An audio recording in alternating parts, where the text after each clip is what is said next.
Good morning. Welcome to the forecast discussion for March 22nd, 2013. Of course, it's Friday. Thank God it's Friday. It's the end of the week, and we're getting ready for the weekend.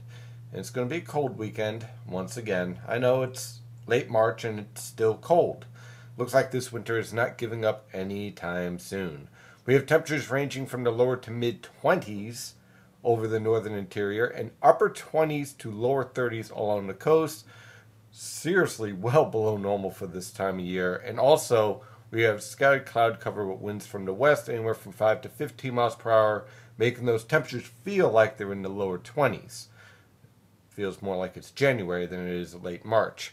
Taking a look at the radar, you can see a few lake effect snow showers coming off of Lake Ontario and Lake Erie. They're not going to reach the Philadelphia and New York City metropolitan area for the most part. I can't rule out a flurry, but for the most part will remain dry for today with high pressure taking hold.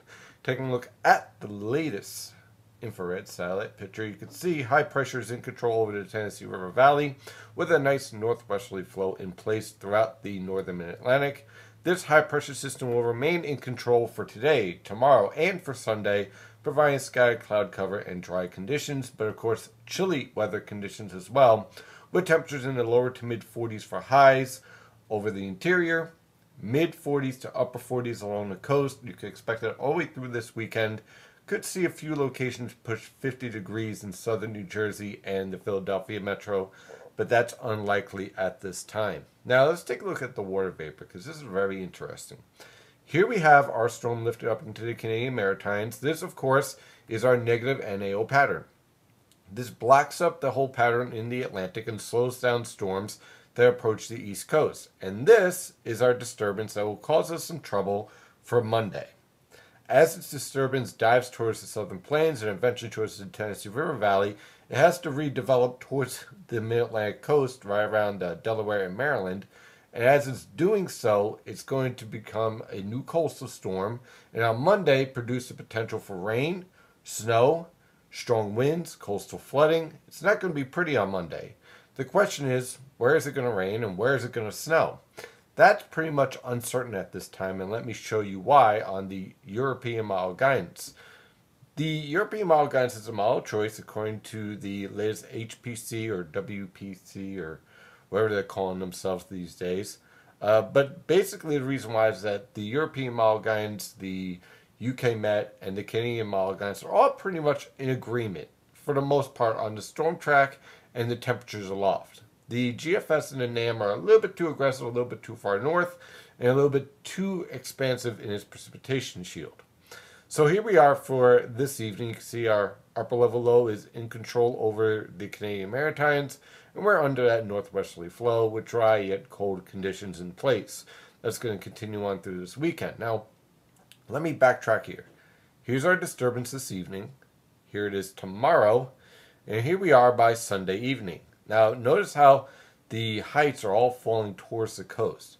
Basically, what we'll see is a primary low over the Tennessee River Valley redevelop towards the North Carolina coast. Now, notice also we have temperatures that are clearly below freezing at the mid-levels. If this was January or February, this is a slam dunk forecast. Snow can be expected from the Philadelphia metro up through New York City metropolitan area, plenty of cold air in place. But this is March, and the timing of this storm is going to be very key, because on Monday, what's going to happen is that this low pressure system is going to slowly creep up the coast and then head due east. The question is, when does the precipitation start? If it starts early enough in the morning, we could have some problems in the Philadelphia and New York City metropolitan area in terms of accumulating snow. If that precipitation holds off, we get a little bit of warming from the March sun, then what you end up with is a lot of snow in the air, but very difficult to accumulate. So start time is key. The nature of the surface temperatures ahead of the storm will be key. So there's a lot of factors that we still don't know yet. What we do know is that if you're along the coast, be prepared for coastal flooding on Monday, and also expect windy conditions and expect heavy precipitation from New York City on south. What type of precipitation that is still very much unknown. If you're in the higher elevations, if you're in the interior, you can bet on snow on this, especially above 1,000 feet. There's plenty of cold air here in place for locations above 1,000 feet, possibly above 500 feet. The question is, along the immediate coast, are these temperatures cold enough? Right now, they would be considered marginal at best. But, of course, the timing of the storm, the intensity of the storm, enhancement via lifting, all play key parts in the forecasting of the storm.